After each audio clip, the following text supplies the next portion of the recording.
He's gonna come and help me, and he has always asked me like, when should I come? And if you need sparring partners, just let me know. I'm gonna send everybody from Chechnya to help you. That this is a striker versus grappler kind of scenario. Of course, Dan Hooker, being the striker that he is, being the tall, lanky kickboxer, training out of City Kickboxing, who's on tremendous form right now. Arman Tsarukyan versus Dan Hooker. I've got Arman winning. I do. I see this as a bit of... Listen, I thought Gamrot could have won that Dan Hooker fight, and I know it was close and there's damage and... In a surprising development, Khamzat Chimaev has joined Arman Tsarukyan's training camp ahead of UFC Qatar. With Chimaev now working alongside him, Tsarukyan's preparation has reached an entirely new intensity, suggesting that Dan Hooker may be facing the most dangerous version of Tsarukyan to date. Chimaev's arrival was far from casual. He immediately immersed himself in Tsarukyan's camp. This collaboration represents a serious, high-level partnership focused on refining every aspect of Tsarukyan's game as he prepares for his pivotal lightweight clash against the seasoned Hooker in Qatar.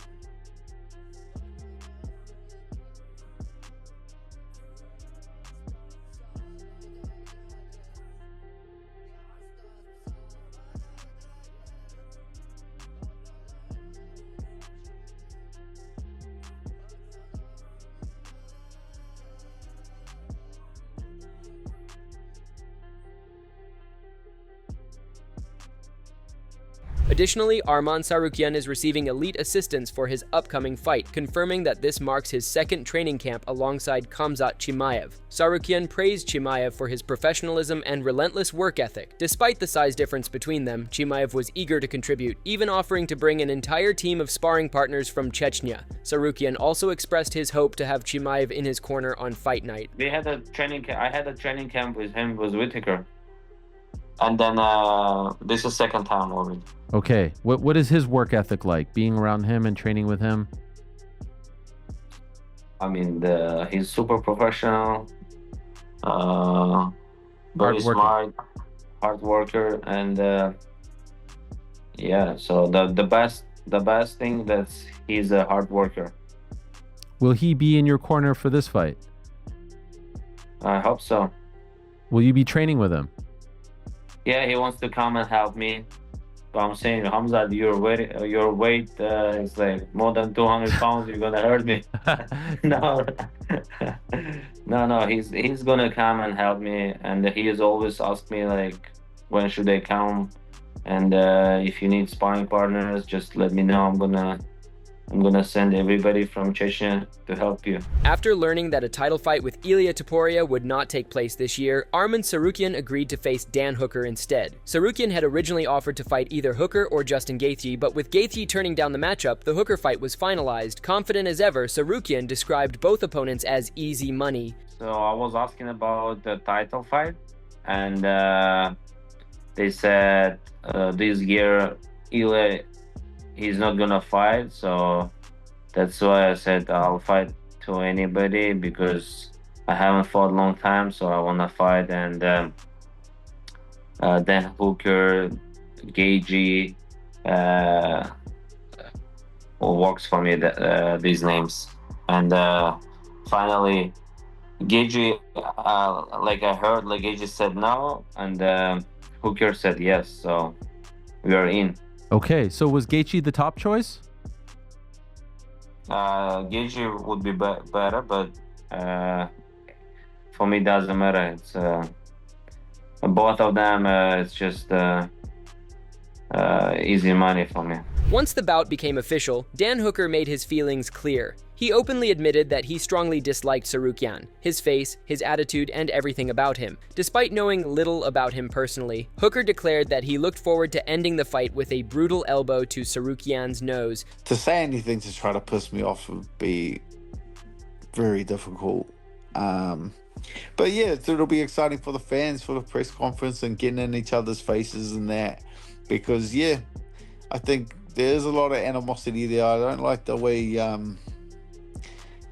I don't like his face. I don't like that his face is attached to his body, and I would love to separate the two. I don't like the bloke I don't know anything about him, but I hate everything he stands for. Um, can't wait to elbow him in the nose. The tension only escalated from there. Hooker publicly criticized Tsarukyan, labeling him a privileged fighter who sought attention rather than purpose. In contrast, he described himself as a man who fights for his family. He went on to issue a serious warning, claiming that if Tsarukyan attempted to confront him before the event, the fight would be cancelled on the spot. He's just like a lippy little rich kid that's had everything handed to him in his life, and he thinks he can go around and like, it's like, I'm just saying, if there's a repeat, like there's a video of him walking up on Bobby Green and like getting in his face like before the fight, and obviously he doesn't need the money from these UFC fights, you know what I mean? He does this for attention and Instagram likes. Like, he doesn't fight to feed his family. Like, I fight to provide for my family. Bobby Green provides for his family through fighting. So him coming up in his face, obviously Bobby Green's not going to lash out and he's going to keep it professional. I'm just saying, if he walks up on me like he walked up on Bobby Green, the fight is cancelled and the UFC has been forward. I might actually write that in my contract. Despite those threats, Hooker reportedly told the UFC that he would not hesitate to attack Tsarukyan if they crossed paths before the bout, putting the responsibility on the promotion to keep them apart to ensure the fight proceeded as planned. If he comes in arm's range to me, like, I'm gonna hit him. That's the long and short of it, and the fight's gonna be off. Like, I don't care about that. That's what I'm saying. If you put me near the guy, the fight, and I feel like he feels the exact same way. If you put me near the guy, I'm gonna try and hit him and throw shit at him and piss him off. Yeah, that's not really my concern. The UFC wants this fight to happen, so I feel like it's on them to keep us away from each other. There's guys that do it for show and stuff like that, but yeah, this is not necessarily the build-up for a fight. Tsarukyan, however, remained composed. He acknowledged that facing Hooker posed a greater stylistic challenge than fighting opponents like Paddy Pimblett or Justin Gaethje, describing Hooker's long-range striking and sharp counterattacks as particularly troublesome for wrestlers trying to close the distance. Для меня, если честно, все бои сложные, потому что столько тренировок, тренировочный лагерь, весогонка. Потом тебе драться надо. Он высокий, конечности длинные, довольно хорошо стал защищаться от партеров, встает хорошо, набрал неплохо. То есть, но то, что он не умеет бороться, вот это самое. Именно в вольной борьбе он защищается не так хорошо. Вот этим и нужно брать. Но если бы я выбирал, я бы, конечно, выбрал бы Пимблета или Гейджа. С ним поудобнее, чем с Хукером. Так как Хукер очень высокий, с такими чуть тяжело драться. Тяжелее подойти, они на дистанции отстреливаются. Такие мерзкие удары ногами у него. Сдалека бьет этот тип, и хорошо. Для борцов чуть неудобные удары. From Hooker's perspective, the decision to accept the Tsarukyan fight came down to one key factor: the opportunity for a guaranteed title shot. He admitted that Tsarukyan was one of the toughest opponents in the division, but emphasized that he wasn't interested in taking an easy path to the top. For Hooker, fighting the hardest challenges is what defines him as a true competitor. No one wants to take that risk. I knew that some of the bigger name guys, because now they have a reason to avoid him as well. Like, everyone does have a reason to avoid him with the weight miss and things like that. There'll be a lot of like, now the champion has an excuse to not fight the guy. And like a legitimate excuse in that the UFC and you put so much time into something and then a guy pulls out at the weight cut is a legitimate excuse for a champion and the UFC to not put you into a big fight. I knew that he had to fight to get back into title contention, so I knew that this fight I would be the only person that would want the most difficult fight. I don't discredit the other guys for... Arman Tsarukyan has officially entered full fight mode ahead of his highly anticipated showdown with Dan Hooker at UFC Qatar. The lightweight contender recently shared footage confirming that his training camp is well underway, signaling his complete focus on the upcoming bout.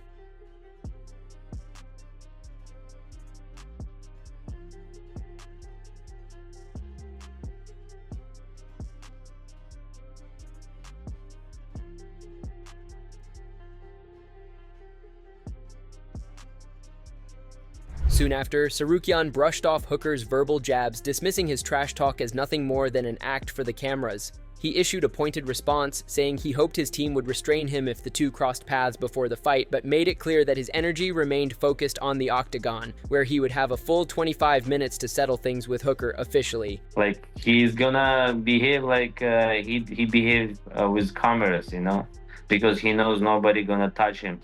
Okay. So the energy, you don't think there'll be any drama beforehand? You think it will all just play out in the fight?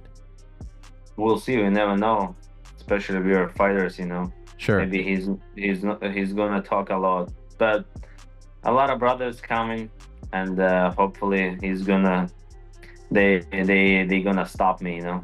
Oh my. And yeah, I shouldn't do some crazy things. I just gotta be focused because I'm gonna have 25 minutes to beat his ass. Meanwhile, UFC President Dana White confirmed that the winner of the Tsarukyan vs. Hooker main event will receive the next title shot in the lightweight division, officially turning the bout into a high-stakes number. One contender fight. Dana, earlier this week, you scheduled Arman Tsarukyan to fight Dan Hooker in November. Yeah. And will the winner of that fight become the #1 contender in the lightweight division? Will the number of that? Yeah. Yeah. Thank you, Dana. You're welcome. Adding to the title picture, Mateusz Gamrot outlined a clear trajectory toward the championship. The winner of his clash with Charles Oliveira would face the victor of Tsarukyan vs. Hooker, with that fighter emerging as the undisputed top contender. It can be depends everything how looks is gonna be fight. Yeah, but Charles is former champ, great name, and I think the winner for my fight versus Charles and winner for Arman versus Hooker should be meet together, and then there's gonna be number one contender. And meanwhile, just Topuria just sits and waits. Yeah, I think Topuria will gonna fight Gaethje or on Pimblet right now. Yeah. So like I say, winner for my matchup and winner for Arman Hooker should be fight together, and then it's gonna be #1 contender.